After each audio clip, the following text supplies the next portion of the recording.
Sobat Polda Banten, berjumpa lagi denganku di sini. Aku harap kabar kalian semua baik ya. Sobat, pada masa pasca pemilu 2024 ini, marilah untuk tetap menjaga netralitas, kamtibmas, bijak bermedia sosial, dan mari hentikan hoaks. Terlepas dari itu, Sobat, apakah kalian mengetahui istilah dari K9? Baiklah Sobat, aku akan menjelaskan. Apa itu K9 secara singkat ya?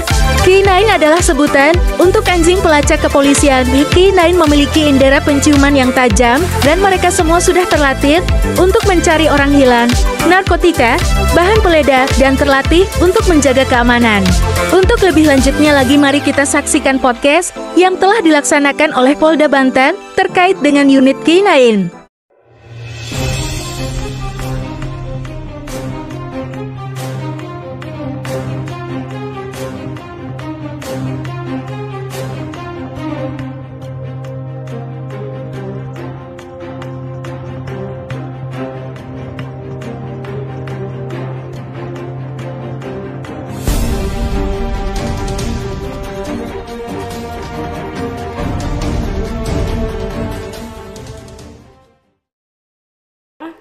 Pernah nggak sampai parah gitu? Pernah 17 jahitan, Mbak. Oh, sampai gitu ya? 17 jahitan di perut.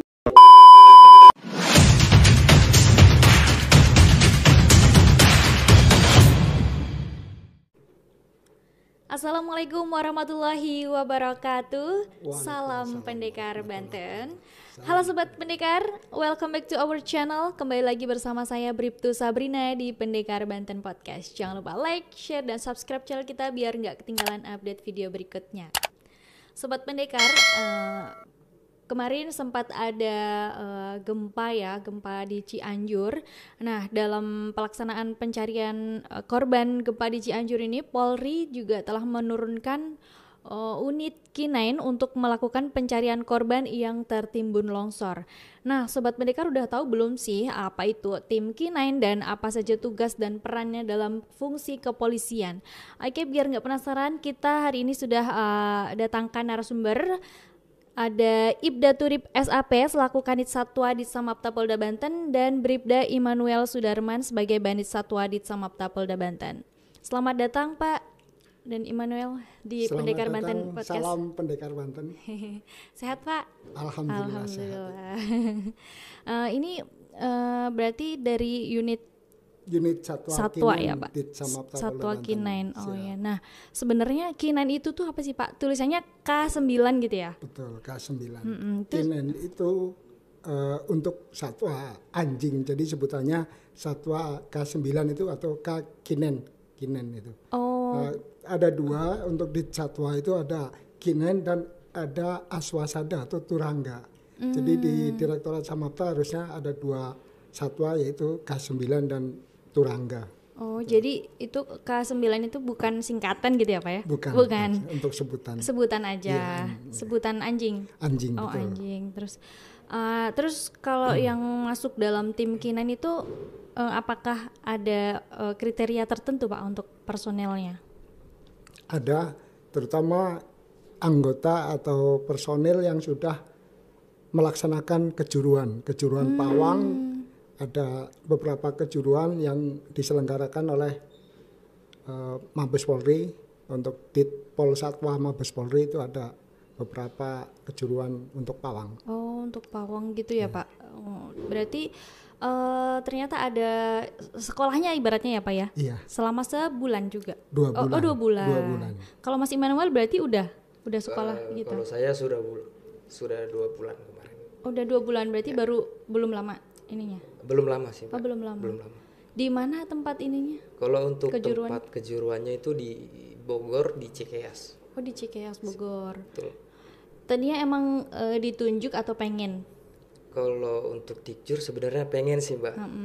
Setiap anggota K9 pasti pengen dikjur karena bisa buat nambah ilmu gitu di K9.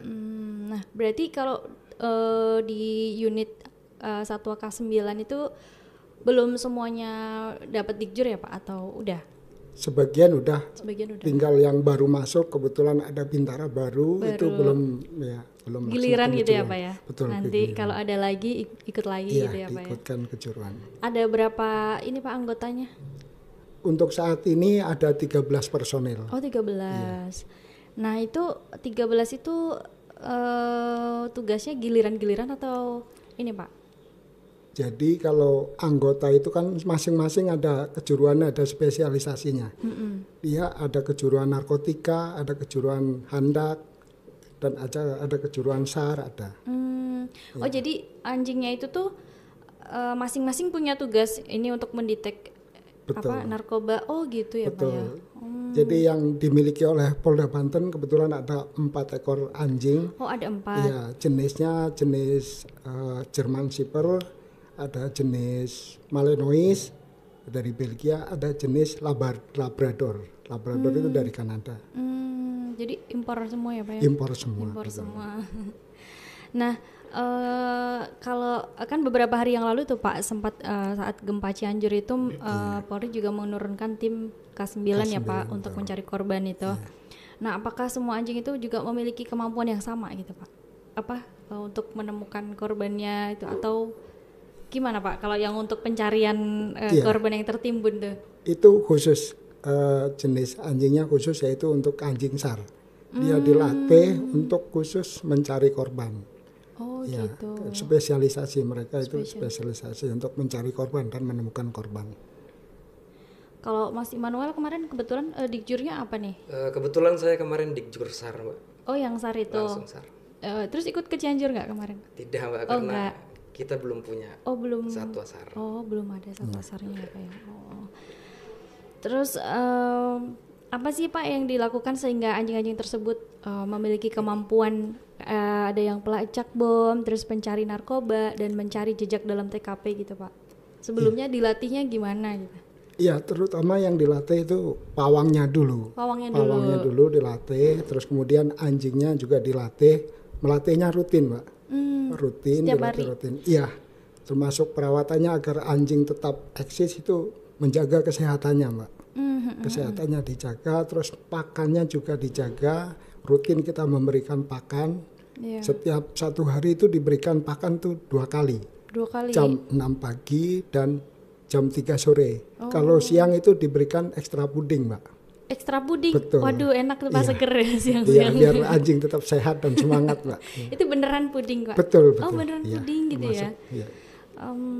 Kalau Mas Immanuel sendiri waktu awal-awal pegang itu apa K9 itu ini nggak takut nggak gitu? Maksudnya kan kalau anjing K9 itu beda ya Pak sama anjing piaraan biasa gitu kan? Yang unyu-unyu biasanya kan anjing-anjing biasa. Kalau yang itu gimana pas awal-awal? Kalau begitu awal masuk saya ke Polda, karena kebiasaan yang ngeliat anjing-anjing biasa yang kecil-kecil, begitu masuk Polda ngeliat anjing yang besar, memang rasanya takut. Takut ya? Takut melihatnya. Tapi pernah belum misalnya digigit atau kenapa gitu? Kalau kita rata-rata kayaknya sudah pernah. Oh sudah pernah. Iya, betul. Yang paling parah pernah nggak sampai parah gitu? Pernah 17 jahitan Mbak. Oh sampai gitu ya? 17 jahitan di perut. Kok sampai perut? Berarti pas dilatih? Pas dilatih, dipegang tiba-tiba nyerang ke bagian perut. Gitu. Ya. Tapi kalau anjing pelacak itu mah kan dipegangin terus ya Pak itu? Iya. Karena di kita itu ada 2 jenis anjing, yaitu Malinois yang kebetulan agresif. Yaitu satu agresif, yang 2 itu sifatnya tenang. Kalau Labrador itu tenang.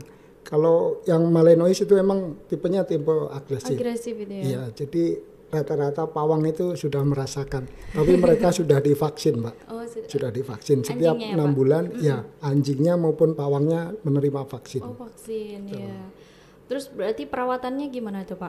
Ini juga ke apa babies Pak? Apa Pak yang pets apa itu? Kayak gitu. Pet shop. Nah itu kayak gitu juga perawatannya. Iya. Dimandiin. Iya betul Mbak. Di salon. Disalonin. Terus pernah nggak sih Pak misalnya anjing yang untuk melacak terus tapi waktu itu pernah salah dibawa untuk yang ke kasus B atau apa gitu, pernah belum? Belum ya. Jadi sesuai ini ya. Dengan spesialisasi. Tapi selalu menghasilkan ininya. Kebetulan yang di kita itu untuk yang cakum sudah 2 kali melakukan pelacakan dan berhasil, Mbak. Apa itu Pak? Pertama pada saat di Lebak itu ada kasus pembunuhan gadis Badui Itu tahun 2020 kalau nggak salah. Itu bisa dilacak menemukan jejak yang diduga pelaku. Dan yang kedua di wilayah Kota Serang itu ada pencurian dan pembunuhan satu keluarga. Itu pun bisa terungkap. Nama satuannya Sena. Dia spesialisasi untuk pelacakan umum. Pelacakan umum gitu ya Pak. Nah itu sebelumnya gimana sih Pak cara ngelatihnya biar bisa gitu?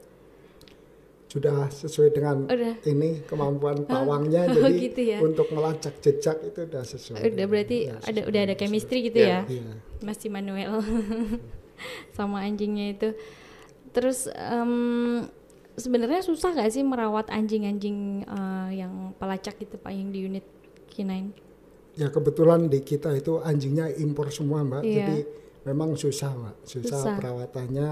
Kita harus memberikan makan harus rutin, dan penyusian suhu tubuh, suhu badan, suhu cuaca juga kan harus kita sesuaikan. Karena anjing impor itu kan nggak tahan terhadap cuaca tropis atau panas, itu nggak tahan. Iya betul ya Pak.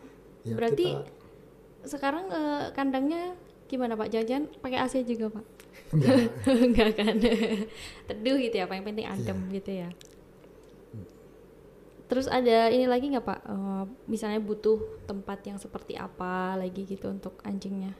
Betul Mbak. Di kita itu belum ada tempat untuk umbaran Mbak. Jadi kalau kita umbar atau melatih itu kan butuh tempat khusus untuk melakukan umbaran atau melatih. Karena kalau tempatnya itu tempat umum nanti takutnya mengganggu, karena anjing kan kadang-kadang membuang kotoran atau apa nanti mengganggu. Jadi harus menggunakan tempat khusus, lapangan khusus. Berarti sebelumnya di mana Pak untuk melatihnya? Ya untuk sementara ini menggunakan lapangan tembak yang ada di Polda Banten. Tapi kita setiap latihan itu selalu dibersihkan setelah selesai. Kalau Mas Immanuel rajin juga setiap hari ngelatih? Setiap hari ikut ngelatih. Setiap hari. Ada berapa ini Pak tadi anjingnya Pak? Anjing ada 4 ya? di Polda Banten. Yang satu itu namanya Marley. Itu jenisnya German Shepherd atau Herder, itu biasa disebut German Shepherd. Dia spesialisasi untuk pelacakan narkotika. Terus yang kedua namanya Sena. Sena itu jenisnya sama German Shepherd, itu untuk pelacakan umum. Terus yang ketiga itu ada Benji. Benji itu untuk pelacakan handak. Namun saat ini kondisinya lagi kurang sehat karena kemarin ada kista. Tapi sudah dibawa berobat ke Ditpol Satwa Mabes Polri. Gitu nah, ya, terus Pak. yang ketiga Hector, ini yang paling agresif. Nah, yang paling tadi. agresif, ya betul. Semua pawang sudah merasakan. Sudah merasakan. Agresif. Jenisnya Malinois. Malinois Belgia.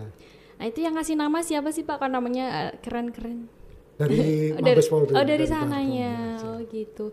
Terus kalau misalnya sakit berarti langsung dibawa ke Ditpol Satwa Mabes Polri. Langsung ke Mabes gitu ya Pak ya. Karena di sini belum ada penunjukan untuk ke dokter hewan yang ada di sini. Jadi rujukannya langsung ke Mabes Polri. Seperti itu. Pernah nggak ada upaya yang pernah dilakukan Pak agar performa anjing ini tetap bisa membantu tugas-tugas kepolisian? Upaya-upayanya gitu Pak. Ya, kita memberikan perawatan secara rutin dan melakukan pelatihan secara rutin terhadap anjing-anjing yang kita miliki. Kita selalu menjaga kesehatannya, Mbak, agar anjing itu tetap bisa dilakukan untuk melakukan penangkalan dan pelacakan atau mungkin membantu tugas-tugas kepolisian yang lain. Berarti itu ada di check up kesehatannya. Betul. Setiap periodenya? 6 bulan sekali. 6 bulan sekali. Di Mabes Polri itu tadi ya, Pak? Kalau untuk pengecekan kesehatan bisa di dokter setempat. Bisa di dokter setempat. Ya, tapi kalau untuk pengobatan langsung ke Mabes Polri. Nah, kalau yang tadi Pak yang ada kistanya. Iya, betul. Itu sebelumnya kok bisa tahu ada kista gitu? Ternyata hewan juga ini apa ya bisa kena kista gitu. Iya, itu gejalanya tidak bisa jalan, Mbak. Tidak bisa jalan. Gitu. Kita periksakan ke Mabes Polri, ternyata ada kistanya. Lalu dilakukan operasi, diberikan obat di Mabes Polri, dan sekarang sudah mulai membaik, Mbak.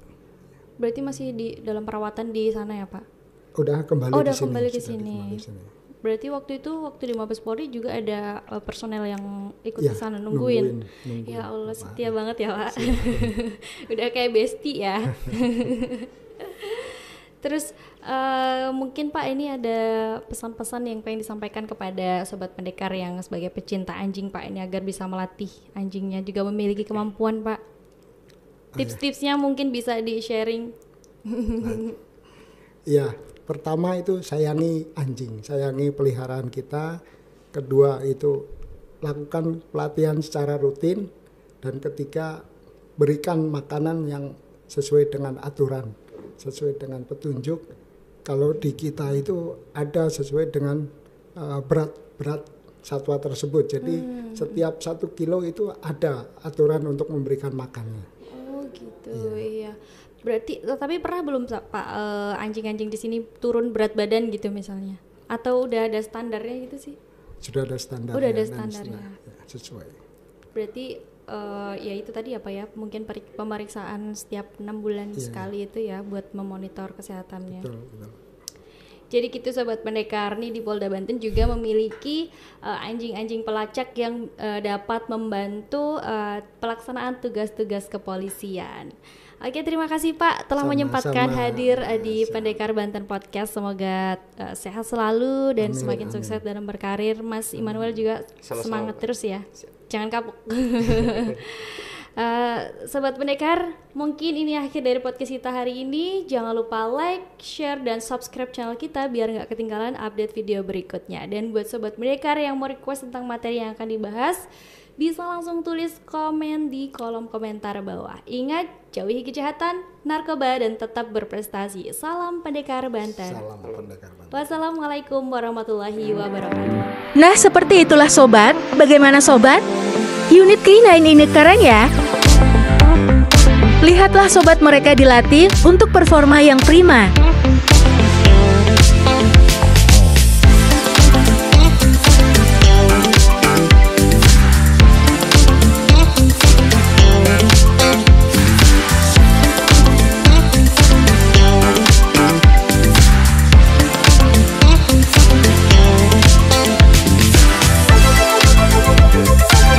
Di penghujung video nih sobat, terima kasih ya atas perhatiannya. Semoga informasi yang diberikan bermanfaat. Jangan lupa juga sobat dukung kami dengan cara klik suka, subscribe, nyalakan lonceng, serta tinggalkan komentar yang membangunnya. Sampai jumpa di lain waktu ya.